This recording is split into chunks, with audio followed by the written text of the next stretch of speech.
Hello everybody, my fellow intrepid OSATers, and welcome to this, the 12th episode of my podcast. I am Nathan Taylor. You can find me on Ravelry, Instagram, Twitter, and here on YouTube as Sockmatician. And if you haven't already done so, please head over to my group on Ravelry and join in the discussion. We're a very lively bunch of people over there, and it's a really friendly place to be. So pop in for a quick chat, natter, ask questions, anything you like.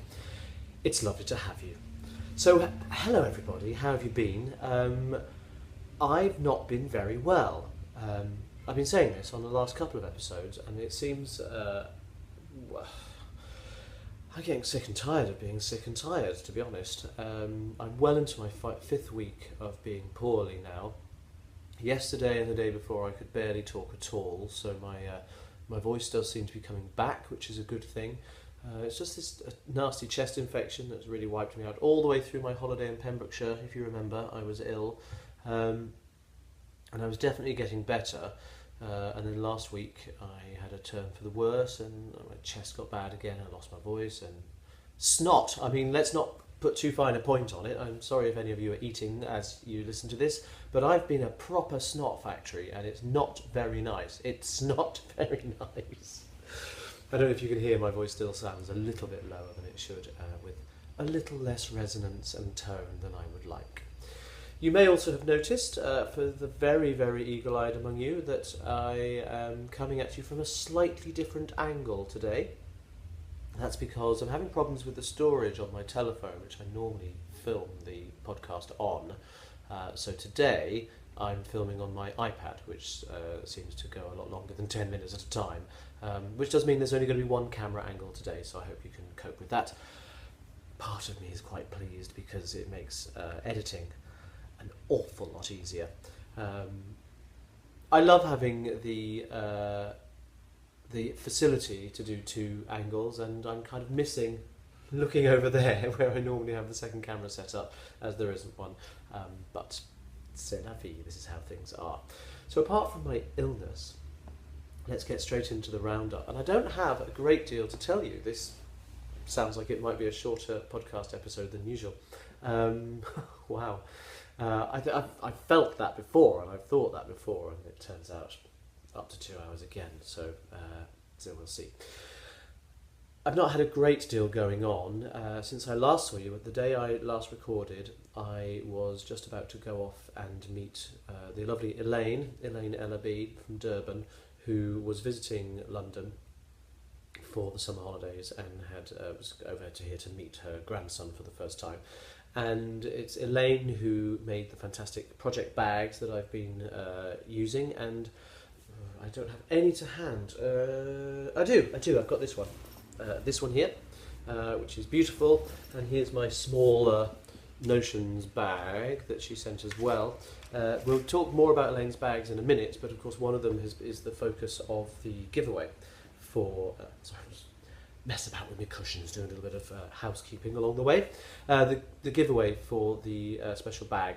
Anyway, it's that Elaine. Hi Elaine, how are you? I think you might be back in South Africa now, I don't know. Well, anyway, we met up at Loop, which is the yarn shop in North London.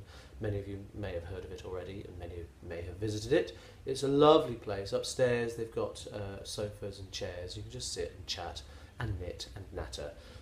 And that's exactly what we did. And it was so lovely meeting you, Elaine. I thoroughly enjoyed getting to know you, and I was really, really pleased to be able to return a little gift. Obviously, Elaine had been so very generous and kind in giving me the project bags, and I was able to return a little bit of kindness, and I was very happy to be able to give her one of Joyce's fabulous Sockmatician stitch markers. We had a good giggle about that. The day wore on, we carried on chatting, and then the shop started to fill up. Now Thursday night at Loop is knit night, and I haven't been able to be there for a long time on a Thursday. I've just been too busy. And what was really lovely was some of my old friends were coming in, and Elaine was able to meet them and to be part of that group and see what we London knitters get up to when we sit and chat. So that was lovely. It was just just really nice. Just like when I met with Alex in LA and meeting up with Elaine. 3 different continents there. There's North America, South Africa, and the UK, and none of us would have known each other if it hadn't been for Ravelry, for the internet, and specifically, I guess, for this podcast. So that makes me incredibly happy. I love that. In fact, I would say it's brilliant that it's been pointed out to me that I may use the word brilliant quite a lot. In the kindest possible way, it was pointed out when we were talking about my favourite words, and I said my favourite word was bubble. Somebody, mentioning no names, thought that perhaps my favourite word should be brilliant, because it has that same B sound, and I appear to use it rather a lot. So brilliant, brilliant, brilliant. I'm brilliant, it's brilliant, you're brilliant, we're all brilliant. I'm not going to change it. Some words are just brilliant, right? Other than that, other than my lovely trek out to meet Elaine, I haven't really done a great deal. I've been working furiously, which probably hasn't helped my health situation. I haven't had much of a chance to rest, but there's too much to do at the moment. I've been dealing with my new job, which I briefly referenced last time, and I think I may have done my last shift there. They don't know this yet, so don't tell.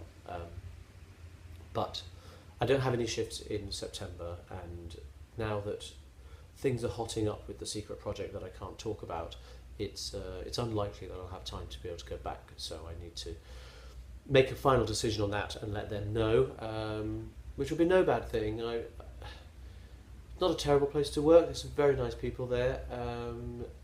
It's just not the right time in my life and the right place in my life to be able to fit it all in, and I feel bad about that, because I don't like to sort of take something on and then almost immediately let people down. That's not the way I like to operate at all. But sometimes life gets in the way. Sometimes there's too much to do in life to be able to go out to work for a living. But I've been doing lots of hours there. Hello! Lots of hours there and lots of hours at my other box office job, which, to be honest, I enjoy a lot more. I've been there for a long time, and we have a great laugh there. So that's all good fun. And just work, really. The secret documentary project is now really starting to take off, and Ben and I have been doing quite a lot of work as being in the production office as much as we possibly can. And it's so difficult, because I really, really want to talk to you about it. It's a fascinating project. It's something that really, really has inspired my interest, and it would be so lovely to be able to share the process with you all as we go along. But I'm not going to be able to do that, because I had to sign contracts to say I won't talk about it. Just to say, we're in a really good place, we're in a really exciting place with it, but it's a big project. I hesitate to use the phrase, but bowel liquefyingly big, and there's a lot of pressure on me and Ben to get stuff right. Yeah, for lots of different reasons. So stick with me. This podcast episode is as a result of that busyness, a little bit later again than I would have liked. I wanted to get it done earlier in the week, but I had no voice. So today, being the 31st of August, it's raining horribly. I mean, the light on this camera is a little bit odd, because the camera itself is reacting to light differently from how my phone does, so I'm not used to what it's looking like. It looks like it might be a very nice, bright, sunny day. It's not. It's been raining horribly. I think it may have actually stopped raining now, but hard to tell looking out of the windows. I live on the 2nd floor, which in America would be counted as the 3rd floor. And it's impossible to get to the outside of these windows without scaffolding, and because of the way they open, they're sash windows that slide up and down, you can't actually get a cloth outside to wash the outside, so they're filthy. There's sort of just a grey smear across them, and it's impossible to see whether it's properly raining or not. Such is my life. Apologies for that. There'll be some of that going on, because I'm still shifting up all the stuff. I actually went to the doctor again for a second time this week and said, come on, it's time to stop mucking around. I've been ill for well over a month and I need to get something looked at. So he sent me straight off to the hospital, which is not far away, for chest x-rays and some blood tests. So we're going to do some deeper investigation rather than just giving me a generic set of antibiotics, and see if we can get something looked at properly and kick this to the curb, because I'm done with it now. So that's my roundup. That didn't take long, did it? That surprised you all.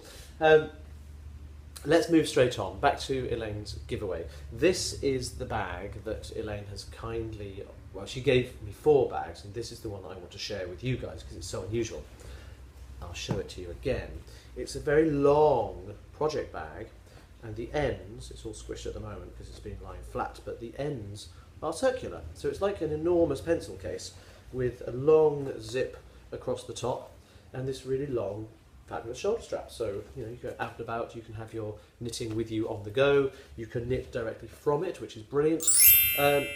And it's so lovely. It's got this fantastic sort of engineering, very masculine material. There's the Flatiron Building and the Statue of Liberty, so it's kind of American theme. It's got sort of engineering endeavours with hot air balloons and clocks. It's watches. It's all about technology, really. And I love it. And it's got one of these really fabulous, I guess nylon, but you know, fabulous fabric straps that are not going to go anywhere.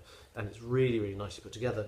The inside has this fabric that kind of looks a little bit like some sort of knitted fabric, which I like as well, while not being girly. This was all back to our stuff for the boys stuff. So I said to people, why, you know, post in a thread on my Ravelry group, why should you have this bag? What is it about it, specifically this bag, that you like? Not why do you deserve it, why do you think you should win, but what about this bag do you like? Well, it seems there's loads of stuff that people like. Some of the answers that people gave were it would be great for a project with long straight needles, which is certainly true, rather than, so I always work on circular, so that hadn't occurred to me at all. Someone said that you could put, for a multicoloured project, you could put several balls in a row and it would stop them from tangling up, which is a great idea.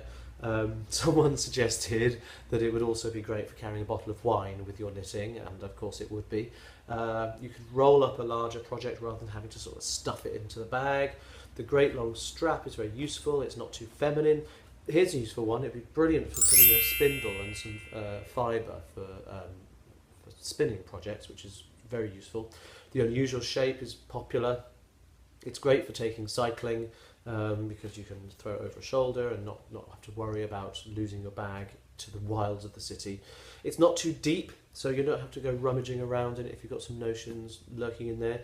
Someone said that circles are awesome, which they are, and it's delightfully steampunky, which is all the sort of the industrial aspect of the, so well spotted. It's really, really really nicely observed. Now, I thought long and hard about who should win this, and the person who has won it, I'm really delighted that you have won this, but I fought against myself for ages and ages and ages, trying to convince myself not to give it to you.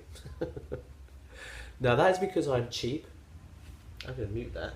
I can stop that noise from happening. I have the power. This is because I am cheap and you live a long way away and I didn't want to pay the postage. I was really struggling with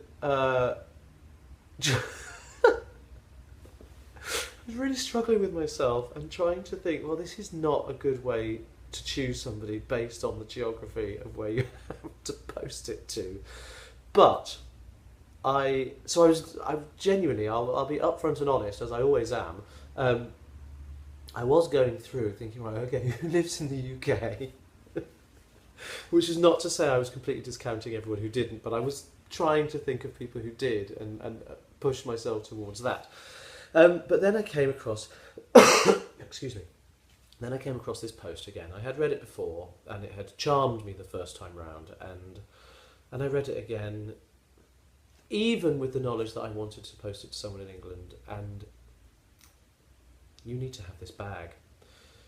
Rastus, all the way in Taiwan, you need to have this bag, and this is, I'll read Rastus's post for anyone who hasn't seen it in its entirety. To be honest, I'm not a knitter who uses project bags all the time, because where I live in Taiwan, the common shape of a project bag is used by schoolgirls or women for their makeup. So when I go out, I just put all my yarns and needles in my backpack. But as soon as I saw Elaine's project bag, it immediately caught my eye, and I thought, what a perfect bag for me to carry my knitting projects to wherever I go, or on the metro, and I won't feel embarrassed using a project bag in public area here in Taiwan and actually look cool using it. So if I got chosen to be given this project bag, I would take it everywhere I go. How could I possibly resist? So Rastus 0226, this project bag is yours, and it is yours with my absolute love and best wishes, and I hope you do knit it everywhere. I absolutely do. I was quite appalled recently. A couple of days ago I was watching Bakery Bears episode, number 32 I think, 31 or 32, their most recent one, and they were talking about how they were on a, this is Dan and Kay, and they were talking about how they were on a trip to York, and they were walking around the walls, and there's a little area where like a corner, like a turret, and there's, I know it well, and there's benches there, you can sit down and have a rest, and Dan whipped out his knitting, and Kay admitted that at first she was like, Dan, what are you doing, what are people going to think?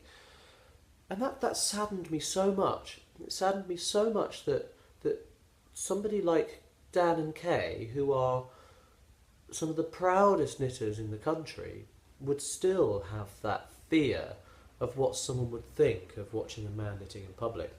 And to prove the point even further, Dan went on to say that when a photograph of him knitting there had been posted on their Facebook page, somebody unknown to them, clearly a bloke, had posted underneath, if I'd seen it, I'd have knocked it out of his hand. I mean, that upsets me more than I can tell you. I knit all the time in public, and I've spoken about this before. I get a lot of attention for it. I get a lot of people staring, taking surreptitious photographs, and coming over for a chat. Most of the attention I've had is nice, but I think I've told this story before. When I was knitting with my friend Trevor on the tube, we sat down together, we both got our knitting project out, started knitting, and a woman sitting opposite us looked at us and went, ugh, and got up and walked somewhere else. It was clearly homophobic, and that's to do with the knitting.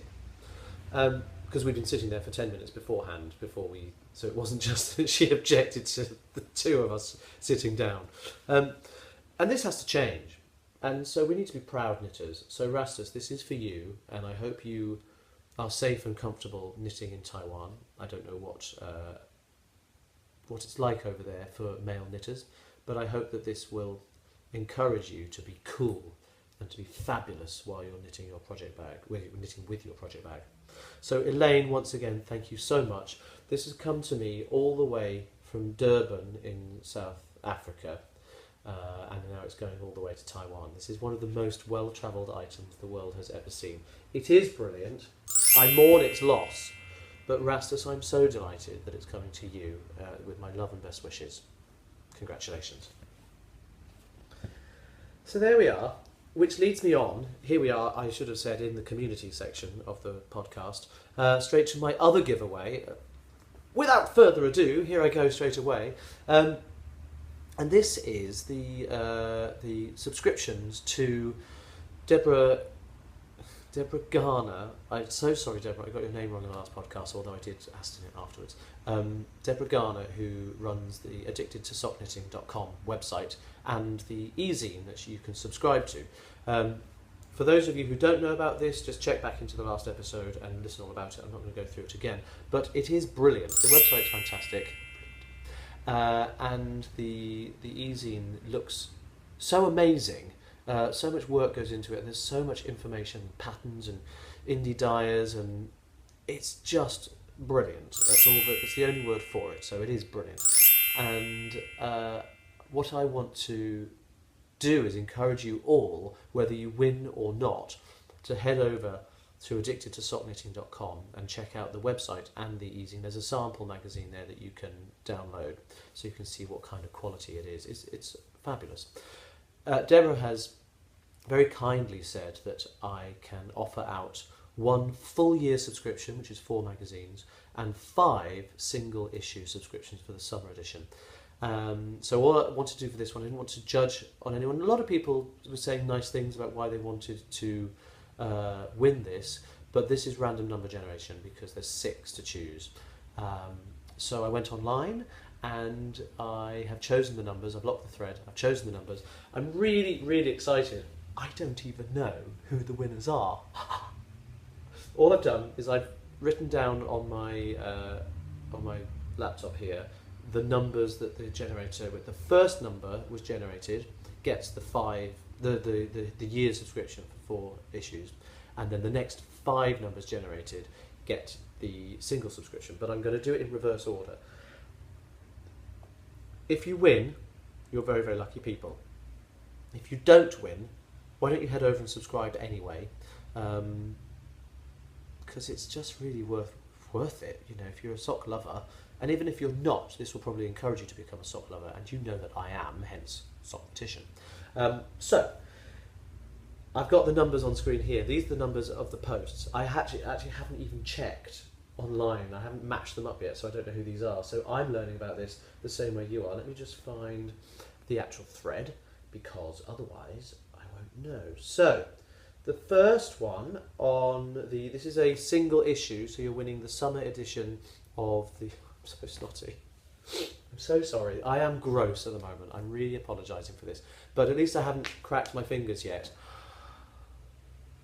I've got some terrible habits.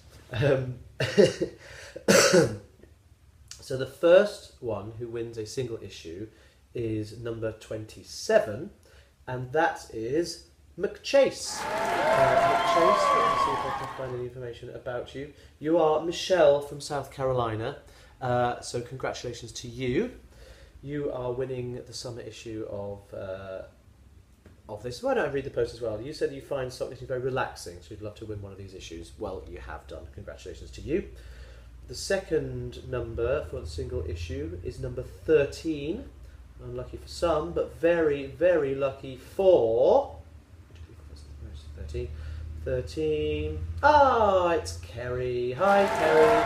This is Kerry from Suffolk, here in the UK.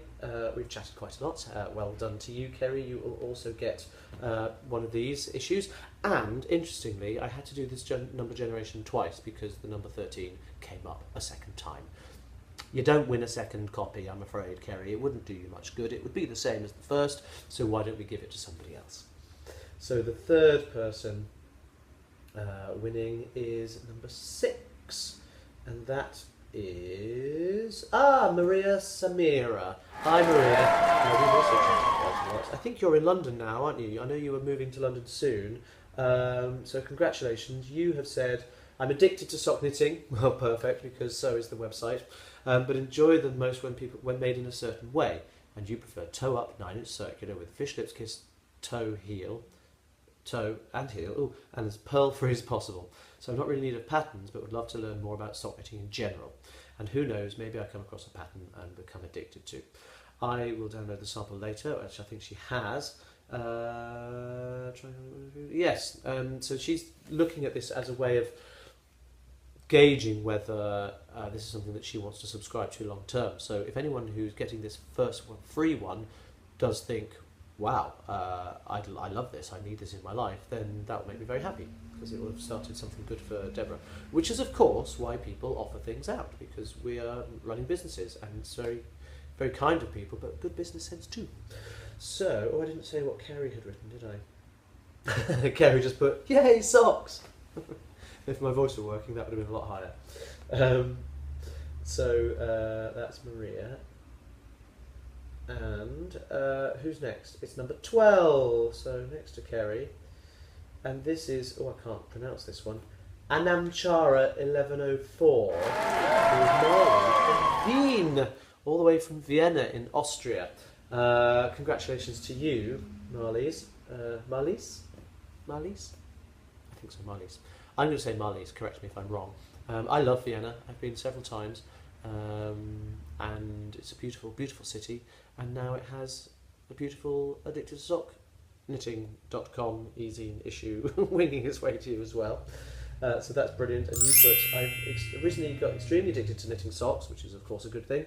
I want to knit all the patterns and have to force myself to not have more than 3 pairs on the needles at the same time. Well, this isn't going to help with that, Marlies. I apologise for that, but it will help with knitting all the patterns. So, you know, you win some, you lose some. Win-win on this one, I think. And finally, for the single issue winners, is number 18. And that is Juliano Jules Jukes, Julie from Connecticut in the US. Congratulations to you, Julie. You said, I love knitting socks and had never heard of this magazine, so thank you, Nathan. Well, thank you, Debra, for letting me know about it so that I could share it with you. And this is why this is fun for me, because you didn't know about this, and now you do, and not only do you know about it, you're going to get a copy of it, and hopefully that's going to make you think, I love this, I want to subscribe, and Debra's going to benefit out of that, and that makes me very happy, because everyone else is happy. I love it when everyone's happy. Happiness is brilliant. So, there we are. Congratulations to you 5. Now, drum roll please. It's time to announce, and I can't do this with both hands while I'm... Anyway, it's time to announce who is the lucky winner of 1 year's subscription. I'm not entirely sure when it begins. Debra will clarify that for me, I'm sure, and I can let you know whether it begins with this current summer edition and the next 3, or whether it's starting with the autumn edition. I'm not sure. But it's number 15, and you are Twisting Pearls, Eileen from Ohio. Congratulations, Eileen. I'm delighted that you've won the year's subscription to this, and your post was, the beautiful colours in the eZine are spectacular. So there you are, Debra. It's a worthy winner, someone who thinks that your work has been worthwhile, and someone who's now going to get to enjoy it to its fullest capacity. I am so pleased that this has worked out. Debra, thank you again for offering this. Thank you for getting in touch. So for everybody who has won, I haven't taken a list of the names, but I'll list them here on the screen. For all of you who have won, please PM me with your email addresses. That's all I'll need. I'll pass those on to Debra, and she'll add you to the subscribers lists for the issues, or the 5, or the 5 single issues, or the 1 4-issue combination. My brain's not working. I'm not very well. So congratulations to you all, Debra. Thank you very much. Oh, I'm doing the thing I hate. I keep repeating myself and saying the same thing, which is what repeating oneself is. It's tautology for you. Back to a grammar rant, but that's for later. So there we are. That's that bit done. As I say, congratulations. Repeat. That was deliberate. All right, that was deliberate. So let's move on now to... oh, hang on. Before we go on to questions, I want to go to my 3rd giveaway, which is all part of the community thing. Gosh, this is a podcast all about giveaways. Joyce, who is aussieyarning.etsy.com and who is Zoe Knit Girl on Ravelry, as we all know, has given me these fabulous stitch markers that she made especially for me for Stuff for the Boys, and I'm giving one away every episode. And here's the one that's going today. If you can see on camera, it's the one with my little Sockmatician group logo on it, as well as on the back it says Stuff for the Boys, which I love. It looks like that's backwards. When I film on my other camera, it doesn't look backwards. I hope that's not going to come out backwards on screen, but if it does, it actually says Stuff for the Boys. And remember, she'll be right, mate. I haven't spoken to Joyce for a little while, but I'm still getting so much joy out of giving these away. And this one is going to Proper, who is Teresa from Ottawa in Canada. Canada? Canada. Ottawa in Canada. Ottawa in Canada. She says, we were talking about in my forum about last episode's grammar rant, which has proved to be quite popular. And she says not only is it perfectly fine to make the odd error when speaking, but I found it sometimes preferable. We were talking about how when people go to the effort of putting things in print, how things can not be proofread or errors picked up on at any point, and how it's different in casual conversation. I'm sure I'm making loads of grammatical errors when I'm talking to you now. I try not to, but I may be. And she says that when speaking, it's not only fine, it's sometimes preferable. Years ago, when I worked as a waitress at Swiss Chalet, which is a Canadian family restaurant franchise, and congratulations for a bit of product placement, my tips increased when I switched from asking, to whom should I give the check, which we all know is correct, to who should I give the check to, which we all know is incorrect. It might not have been a problem if I'd been older and or working in a higher end restaurant. Judgment calls out every step of the way there. But it made a huge difference at that place. And that made me laugh, because we all know that language exists to serve a purpose. There's an elegance and a beauty, as far as I'm concerned, in getting it right. But if serving your purpose means getting higher tips, by all means break some of those rules. So Teresa, PM me with your postal address please, and this will be winging its way to you very soon. I'm done with giveaways, that's it. Well, for this episode, there'll be another Joyce giveaway soon, and I'm sure I'll be doing some other kind of giveaways at some point in the future. So that's that. Now I want to go on to questions. I love it when people put questions in my... there is a questions thread specifically in my Ravelry group. So please head over there, ask me anything. It doesn't have to be about... I mean, if it's stuff you can Google, I mean, if it's something I need to answer, that's fine. If it's like, how many spots does a Dalmatian have, then I'm really not interested in answering that kind of thing. However, if it's knitting related, or if it's double knitting related, or if it's about me as a person, as a knitter, as a performer, lunatic, I really don't mind, and I love answering these questions, so please go over and ask some, and I will save them up and answer them on the podcast. So I'm going to be answering, this is Katie Jane 82, who is the recipient of last episode's Joyce stitch marker, which I haven't posted yet. Katie, I haven't forgotten, it will be on its way to you soon. Now, the brilliant thing about this, Katie lived in Oxfordshire, which is where I grew up, and when we got chatting, we discovered that not only were we from very, very close by each other, although Katie is substantially younger than I am, we went to the same school. The school I went to, for most of my schooling, from 11 to 16, didn't have a sixth form, so I couldn't do my A-levels there. So everybody from my school who wanted to go on to do A-levels had to go to one of the surrounding schools that did. And I went to Whitney, which is a town about 7 miles away from Carterton, where I used to live, to a school called Henry Box. Never found out who Henry Box was. I wasn't there for very long.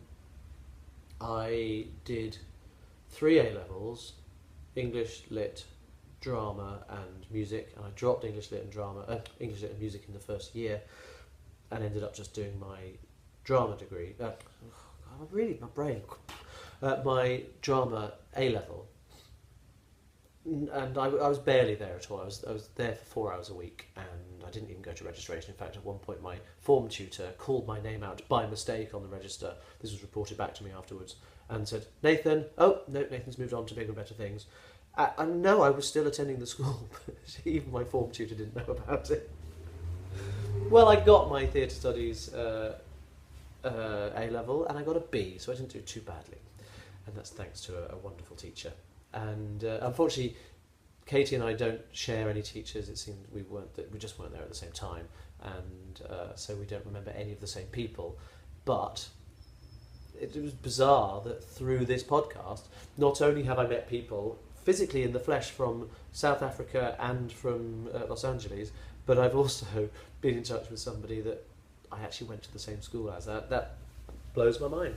The mundane, the local, the trivial, the wider, the worldwide, in fact, it's all linked through this little box here on YouTube.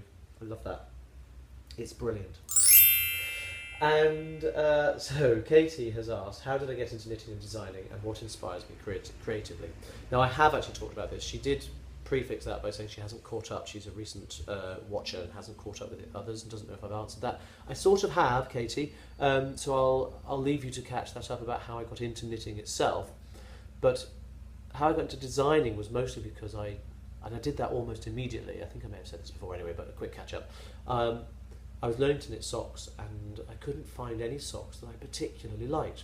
There were all sorts that I thought, well, that's really nice apart from that aspect, which I don't like. So what if I were to work out how to do the rest of the sock, but not that line down the back, which is a true story. And that was how I thought, well, if I can do that, if I can make changes, why can't, rather than trying to find a pattern that I really like, needle in a haystack job, why don't I make up my own? And I was just making things up. And then I thought, well, I really like this, why don't I write it down for someone else to knit? And that was me being a designer. And I've not looked back. And I so rarely knit patterns by anybody else now, because I've always got so much of my own stuff on the go. As to what inspires me creatively, well, everything. Anything and everything.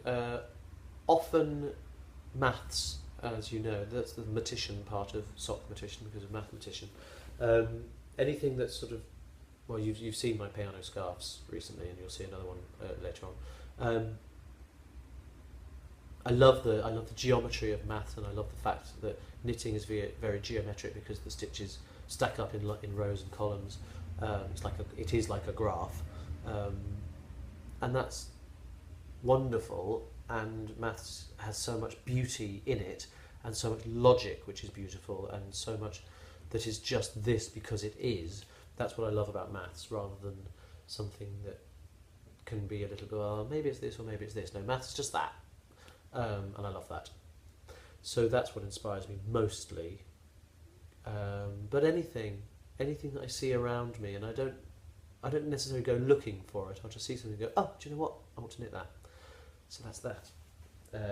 And then I had Ferran from Barcelona was asking me what was my favourite musical film and why. Now this is quite difficult because favourite musicals and favourite musical films are very, very different. I would say pretty much without doubt my favourite musical film is Little Shop of Horrors. I think it's just brilliant. I genuinely love it. I think the music is fantastic. It's a score that's so lively and uplifting, and even though it's a really grisly, gruesome subject, it's done in the old B-movie style. So it's done with its tongue in its cheek. The performances in it are fantastic. Ellen Green as Audrey is just, she's magnificent. And a couple of years ago, I got the chance to hear her singing Somewhere That's Green live in concert, and it was magical. It really was. She's such a fragile performer. I think she's quite a fragile person, from what I can gather, and she wears her heart so close to the surface of her singing. That's beautiful to watch, and everything about it. I love the fact that it was done prior to massive amounts of CGI, so that plant was real. There were, if you look into it, there were like 30 guys working different levers which pulled different bits of hydraulics to make all of the limbs work, and it was real. I mean, that plant actually existed. It wasn't a plant; it was a puppet, but it was one of the most amazing feats of engineering. And I hear a rumour that they're going to be remaking it, and I think it's just going to all be CGI. And it's just going to look like a cartoon, and there'll be nothing impressive about it. But the original will always be the best, and so Ferran, I think I would say Little Shop of Horrors. Go check it out if you haven't seen it. It is brilliant. Then we have, Trisha in the house. Hi, Trisha. You're not far from my house, actually. You're in West London. She asked a very interesting question. Do you have to use matching yarns in double knitting? No. There's no reason why you should. If you want a certain effect, where you want both sides to be nice and even and tension to be good, then yes, it's a good idea to use at least similar yarns, at least similar weight.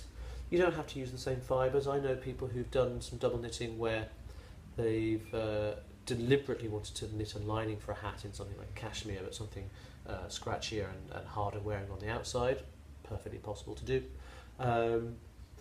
I know you can get some fantastic effects by using like a smooth yarn and a really fluffy yarn, so as the fluffy yarn makes fuzzy patterns across the front. It can all work. I guess if you're using something that's really elastic and something that's really not, so you know, something like an alpaca that will have some kind of give to it against a cotton yarn that wouldn't, think off the top of my head, but maybe there's a reason there for not. But I think it depends what you're using it for and what you want the desired effect to be. I can hear my voice getting croaky now. So there's no reason why you can't, but there may be reasons in specific circumstances why you wouldn't.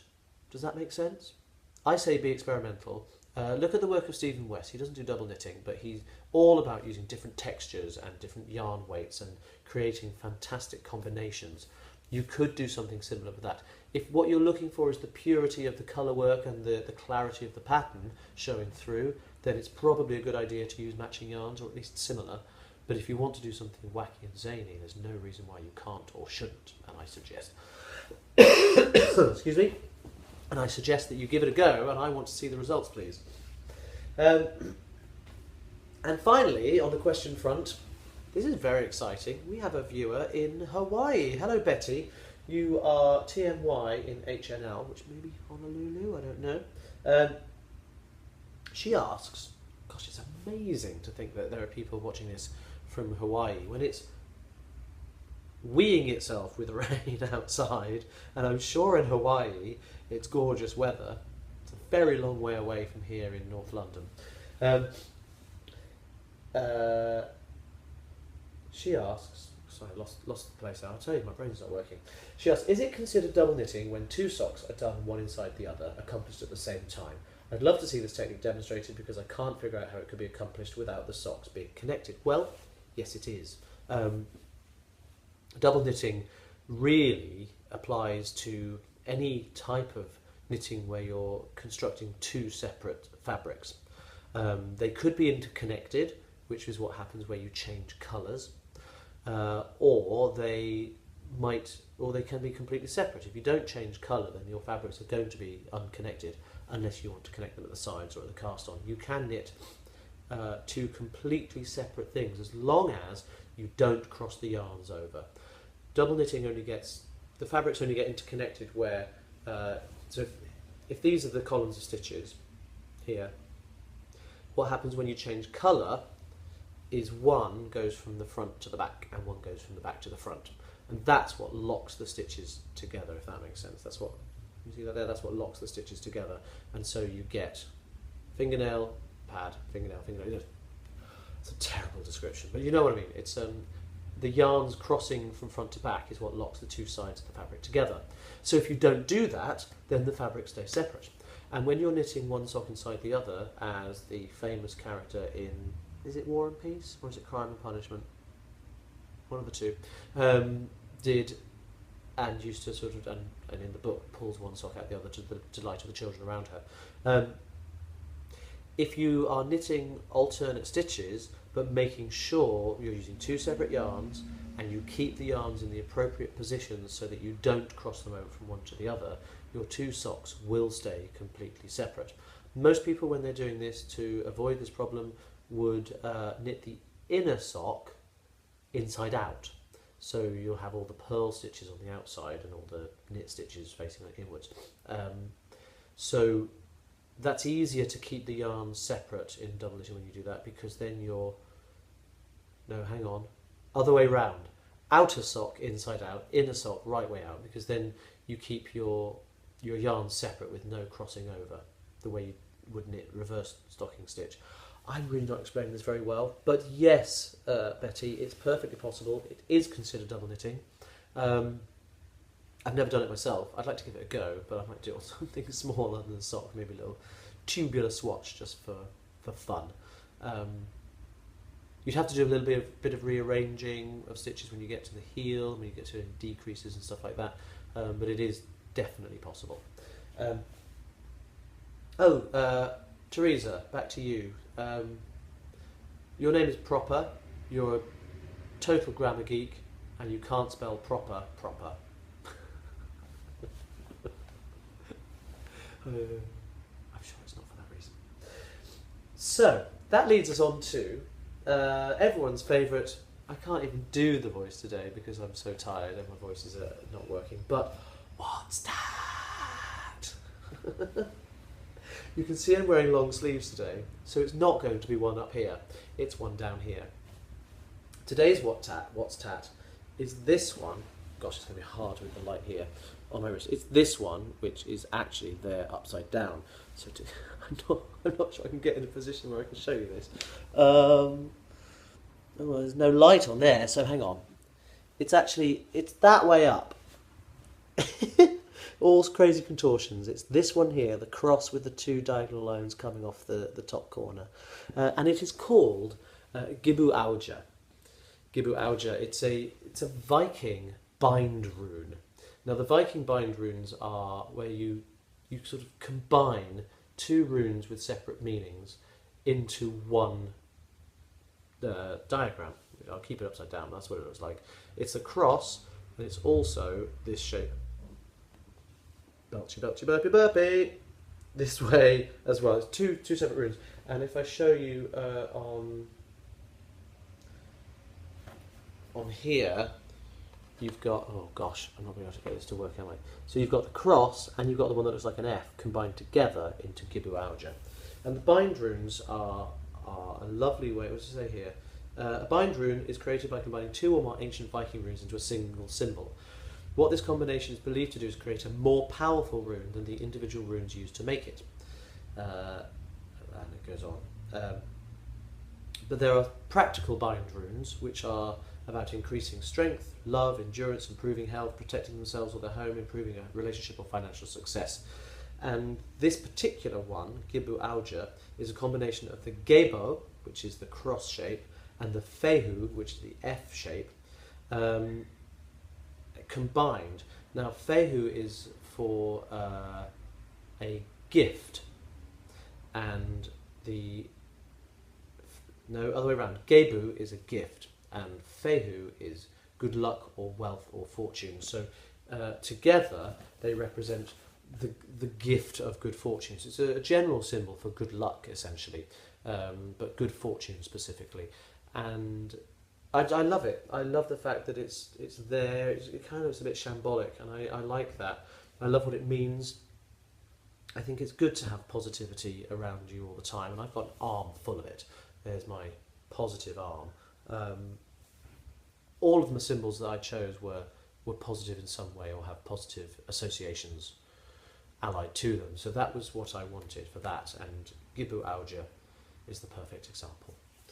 So there you are, that's what's that for today. I'm whipping through this today very deliberately. It's time for my grammar rant. Here we are, it's the grammar rant. This has proved quite a popular part. This is only the second time I've done this grammar rant. Last time I talked about reflexive pronouns and in their incorrect use. And a lot of people have been commenting on my forum about what peeves them and how they were nodding along with when I was talking about it. And yes. So I'm probably preaching to the choir here, and it sounds like I've got a very erudite, well-read group of people who understand how to speak. But we can enjoy being geeky about it, can't we?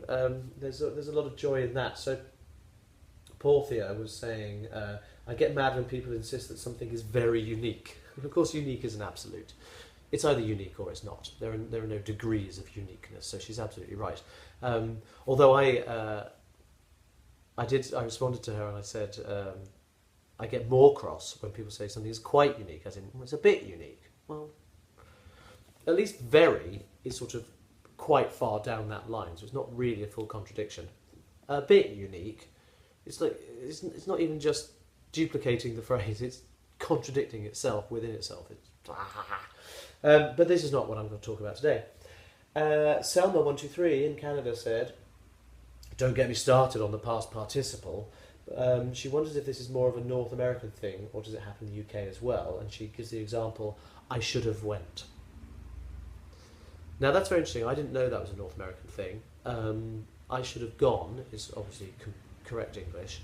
I should have went is not unfamiliar to me. And that's because here in the UK there are areas where the local dialect, and I've said this to some already, but by dialect I do not mean how you mean it in America, you American friends of mine, where you say dialect to mean what we would call accent. An accent is the sounds you make and the way the words sound from where you come from. And dialect in England is very much like a subcategory of the language and often has different word usage and different words. I come from the West Country. I grew up in Somerset, and we have a word there which, as far as I was concerned, was just a word. It was like chair or table or sky, and the word is dimpsy. And it's a brilliant word, and I still use it today. My family, we all talk about dimpsy. Dimpsy is, if it's getting dimpsy, it's starting to get dark. It's just that dusk, it's that crepuscular time of day. So my mum used to say, when in the summer holidays, my sister and I would go out on our bikes, and my mum would say, make sure you get home when it starts to get dimpsy. And I had no idea that wasn't in common usage outside that area. So that's an example of a dialect word. Now there are places in the UK where, particularly, an ex-boyfriend of mine was from Northern Ireland, and he used to say, I would have went or I should have went. And it wasn't incorrect because that's how the language is used in his area, and I think that exists in other places around the UK as well. So I can't, if I were to say it, it would be wrong because it's not my dialect, but if someone from those parts of the world says it, it's a double-edged sword really. I'm not sure whether it's an education thing or whether it's this is how we use the words here kind of thing. So, because I'm all in favour of regional variation, and I think that's what makes language so beautiful and so rich and so varied, is that it is used differently in different places. So I'm with you, Selma, completely, for me and for you, not myself, not yourself. But I think it's not that black and white. How do you feel about that? Ha So the other thing that Selma pointed out, she hates it when, I think this is mostly an American thing, because just do it for you. No, this is one where you should be using the for reflexive pronoun and you should do it for yourself. We're all agreed on that one. So today's actual grammar rant, by all means, I think I might actually start a grammar rant thread, because it's nothing to do with knitting, but it's proving quite popular, and I'd be interested to know what other people's pet peeves are, so we can talk about those as well, and then I'll have my own pet peeve every time as well. Today's pet peeve of mine is this word here. It's a very commonly used word. It's one that we all recognise and all understand, but how do you pronounce it? Do you put the stress on the first syllable or the second syllable? Wrong. Whatever you said, you're wrong. You actually you should be changing how you pronounce it depending on how it is used. This might be news to a lot of you. It's something that I discovered a long time ago when I was thinking about language, as I do. There are different ways of pronouncing certain words because they can act as different types of word. Now this word here can be a noun. I'm going to do some. I've done the. Or it can be a verb. I'll need to that. I was that the other day and I discovered that blah blah blah. So, interestingly, it's not alone, this word, research or research. There are many, many words in the English language which double up, two-syllable words in the English language which double up as a noun and as a verb, and they are stressed differently in each case. You wouldn't say, I'm going to a recording studio to record a song. So I'm going to a recording studio to record a song. But I'm going to put that song on a record. So the noun has the stress on the first syllable, record, and the verb has the stress on the second syllable, record. And that's no different from this. So the noun is research. I've done the research. I was looking at the research and it says this. However, the verb is research. I'm going to research that. When I was researching that the other day, and that's how you work it out. The noun always stresses on the first syllable, the verb on the second. And people just don't know this, and it's fascinating. There's loads. Here's my project, but I project for the future that it'll be different. I've got this rubbish here is my refuse. I'm going to refuse to take it. There's hundreds of them, and I can never bring them to mind when I'm thinking about it. But it's fascinating. You'll start thinking of them. Oh, here's another one. A war is a conflict, but this idea conflicts with that one. So research and research are both correct if used in the correct way. Ta-da! End of grammar rant. Right, let's get on to the knitting stuff. We're an hour in already. 55 minutes in, 56. Not by the time I've edited this, it'll be even longer. So, I've got some stash enhancement. I was not buying anything, I promise. I wasn't going out to do so, because I have said before, I'm trying to just knit from stash and either knit from stash or just buy stuff for projects as I need it. And I had a birthday at the end of June, and then my friend Fiona, who's one of Ben's oldest friends, was away over my birthday and I didn't get to see her. Now Fiona tours the world. She's with the band Placebo at the moment, and she's on their world tour. And she happened to be in Estonia, and she was in Tallinn, the capital, and she found some yarn, and it's local Estonian yarn. And she bought it for me, and I've got 2 big balls of it. It's the most amazing colours. Look at this. Isn't that fabulous? Look at it. Look at that. Oh, it's just gorgeous. A bit of fluff on it. Absolutely lovely. Proper rainbow colours, which suits me down to the ground. And in each of these, it's 100% Villa. It says so, just there. And I'm going to assume that that's Estonian for wool, with no acrylic and no polyester. I'm fluent in Estonian. Look, that's going to be acrylic. Acryli and polystrit. I've got no idea how to pronounce them. I'm guessing that's what they mean. But it's really, really generous. It's a lace weight. So, I mean, it looks like a fingering weight, but it's actually a lace weight. It must be. It's 100 grams. Oh, hang on. No, that's not right. That one's incorrect. This one must be right. It's 185 grams per ball, and it's 630 metres. That makes it... I've got loads. What am I going to make with it? I've got 1,200 metres of this stuff. It's going to have to be a massive shawl. The mind boggles. It's going to be gorgeous colours. I have no idea how long the transition is. It looks like it's a gradient yarn, because you can see how it's transitioning from red to blue on this section here. I'm so sorry about the lighting. From red to blue here. It looks like a very long change colourway. I don't know how long it's going to take to get back. If you see, I've only got 2 sets of yellow, so that's going to be like 215 metres. No, 300 metres. Before it gets back to where it started. That's fabulous. So thank you, Fiona. Thank you so much. It's being 100% wool. It's not the softest in the world. Now, I don't mind that. The word that people are using at the moment, people are not saying the S word. People are saying it's rustic. Do you mind if I swear? It's my podcast. Bollocks to that. It's not rustic. It's scratchy. And that's perfectly fine. Let's not be euphemistic about it. If you look on my Ravelry page, you'll see that that's my favourite curse word. I don't care about rustic, and I don't care about it being scratchy either. I don't think that's a bad thing. I'm going to knit with it, I'm going to love it, I'm going to condition it, and then I'll enjoy wearing it.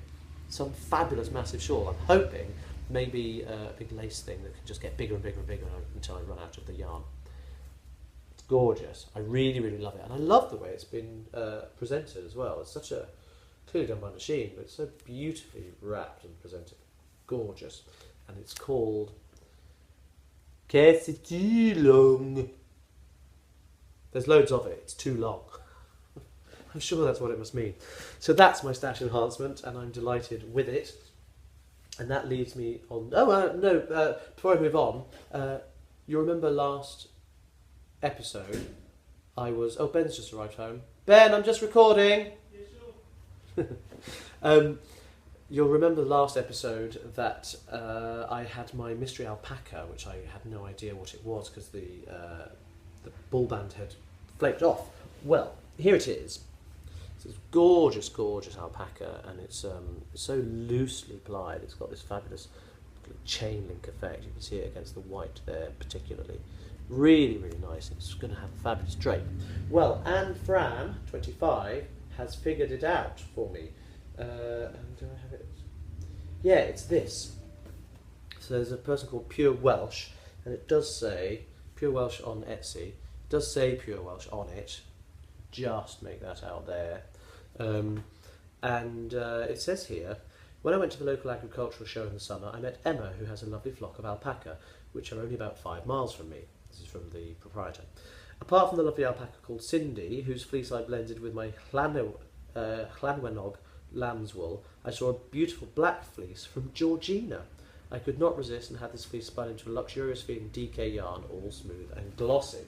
So not only do I now know who spun it, I also know the name of the animal. This is from Georgina. So thank you, Anne, for that, Anne Fran. It's really, really good knowledge to have, and it's full of vegetable matter as well, so who knows? Very, very real stuff. There we are, that's gorgeous. So what have I been up to? In terms of finished objects, I do have a finished object. I didn't bring it with me. I'm going to have to go and get it. That's horribly annoying. Sorry for that, I'll be back in just a sec. Here I am. Normally I don't edit, but edit out dead space, that's fine. So in the blink of an eye, technologically speaking, here I am back again. My finished object this week is my brioche scarf. This is the brioche, 2-colour brioche scarf that I'm knitting for my niece for Christmas. You saw it in Pipeline last time, and I'm so delighted to say it is finished. This is one side, starting with no cables, getting more and more cables, crazy cables in the middle, and going back down to petering out at the other end, and into the other side, which looks like this. Now this 2-colour brioche is so gorgeous. I mean, it's so squishy and bouncy and so 3-dimensional. I mean, it really, really is. It's just so gorgeous to kind of to wear. You can. It's got such structure to it. It's going to stand up around your face like that and keep you really. I mean, it's so toasty warm.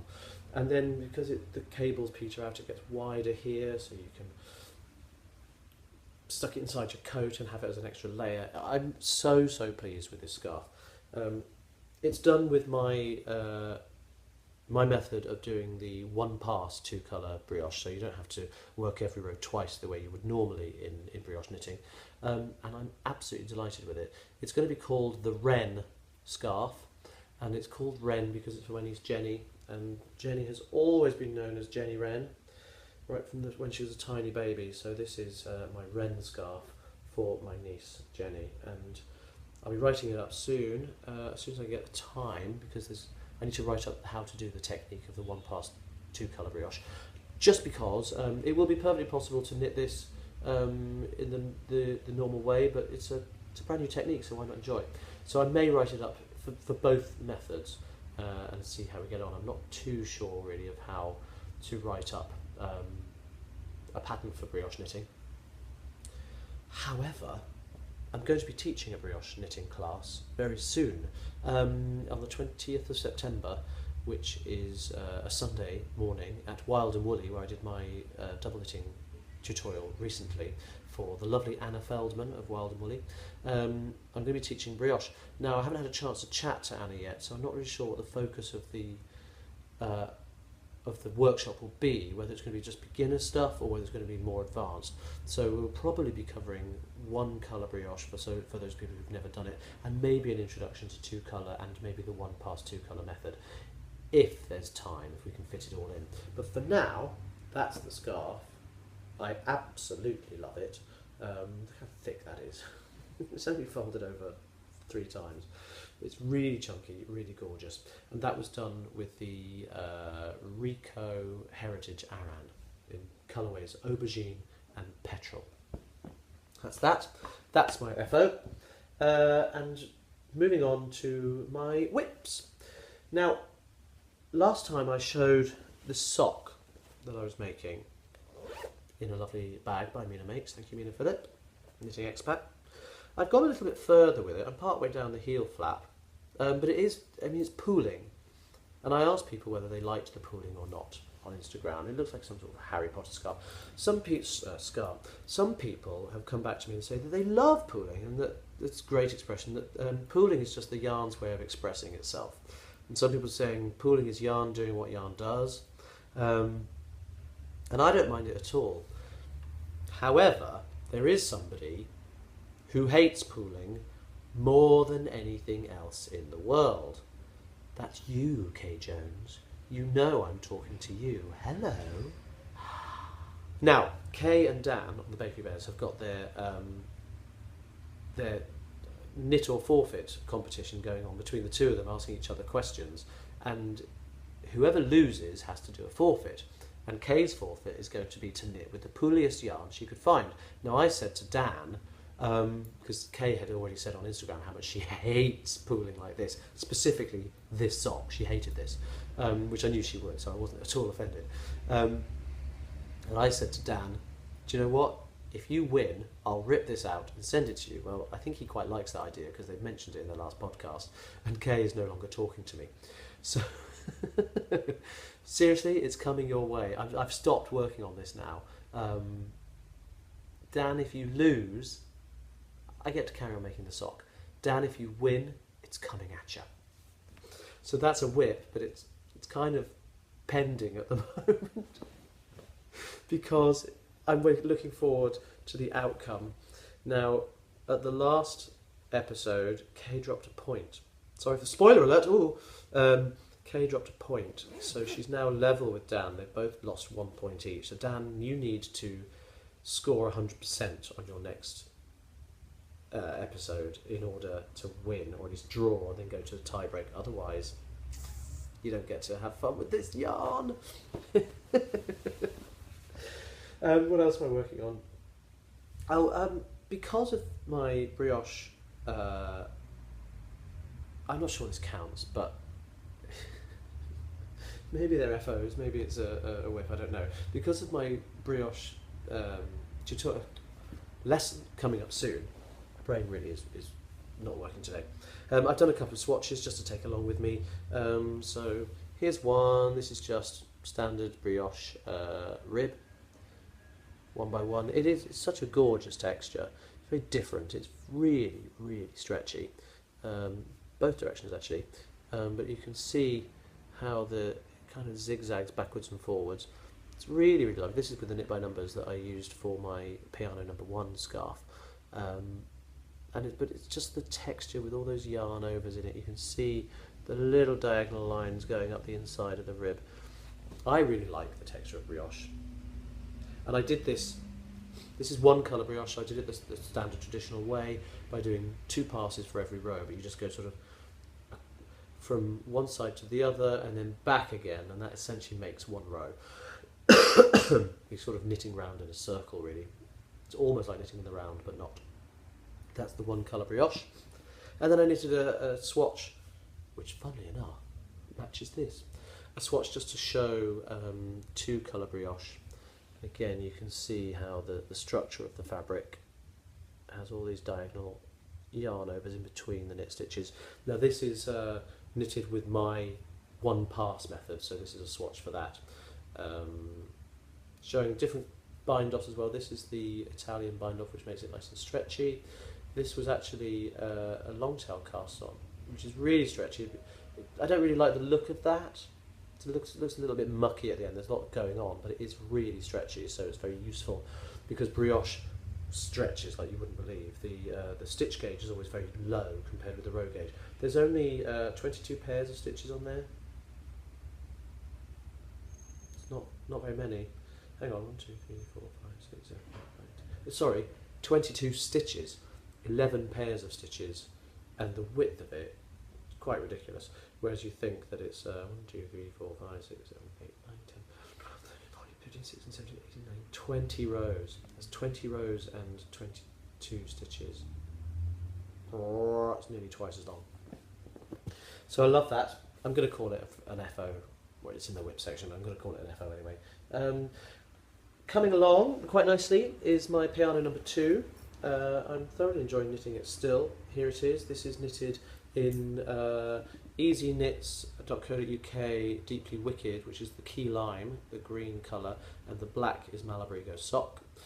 Here's my little progress marker dangling on the side. That's a gift from Mina actually. And that shows you how much I've done since the last episode. Good foot, I guess.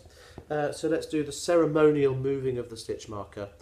I'm going to take it off very carefully. I'm going to take it out of the stitch that it's on currently, so don't snag it. And I'm going to place it on a stitch. Oop near the top. There we go. Not right on the top, so I'm about to knit into that stitch. So there we are. The stitch marker is in place now for next time, so you can see how far I've gone. It's coming. I mean, there's plenty of it. I really like this scarf. God, I really like it. The older I get, the more into bright colours I'm getting. I mean, I don't know whether this is to do with my love of knitting and how it's opened my eyes to a different world of colour, or whether it's just I'm much less worried about what people think. But I just think this colour is so bright, so vibrant, it's gorgeous. Well done, John.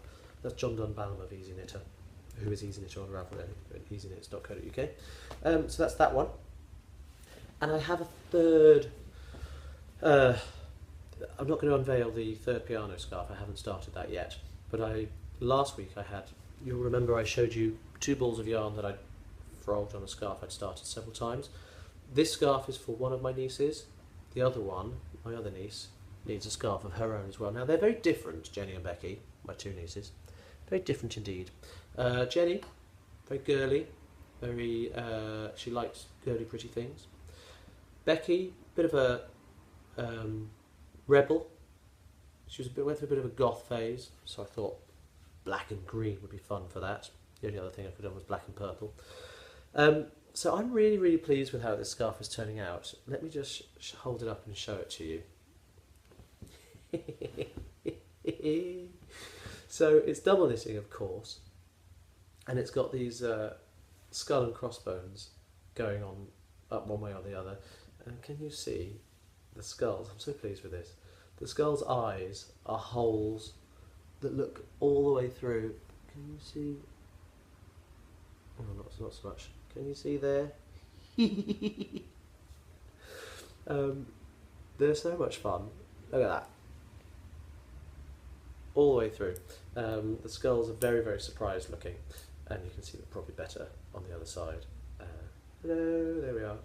And what's fun about this scarf, it's getting quite long now, so I've done this since I last saw you, and this much of it. This wavy line down the centre is brioche. Look, you can see on this side more easily. Look at that. Proper 2-colour brioche working its way all the way down. James, alpaca. Honestly, what am I going to do? Very hairy this. It's knitted with Artisano 100% alpaca DK weight. I forget what the colourway is called. Green and black actually. But the brioche section weaves its way down with just some increases and decreases causing it to move. But because, I think I've said this before, the way I do the one pass two colour brioche method is not that dissimilar from how I work double knitting. I'm a one yarn in each hand kind of guy, and they're so similar it makes it really easy, like super easy, to get from working across DK into brioche and back to DK. It's so easy that I wanted to be able to combine the two, and this is what's coming out. So I'm thoroughly enjoying this. It's really, really fun. The yarn is incredibly hairy, as I've just evidenced, and it may be a little bit messing around with the patterns. It's not, I don't know, I may have been better off using a smoother yarn, but it's going to be really, really warm. A little bit itchy, but once you get used to that, it's fine. Becky will, I'm sure, be fine with it. And there we are. So I haven't got a name for this scarf yet. I'll come up with some kind of pun on Becky and skulls and goths and things, I'm sure. Ben came up with a brilliant name for it called a scarf. So a scary scarf is a scarf, but I wouldn't know how to write that so that people would be able to read it without ever having heard it. So, don't know. We'll see. So there we are. That's my scarf for now. And that, my friends, is all I have to tell you. So this podcast episode is now an FO of its own. Just remember, life, however, is a work in progress. Just take it one stitch at a time. It's been a pleasure talking to you today. Sorry I'm not very well. I hope to be better next time. I wish you all fabulous knitting. Head over to the group, please. Post questions. Enjoy the Grammar Rant thread, which will be coming by the time this episode is live. Just chat. Just get to know each other. There's some lovely people coming together in my group, and I'm really, really happy about that. It's brilliant. The final brilliant count is... Happy knitting. Bye-bye.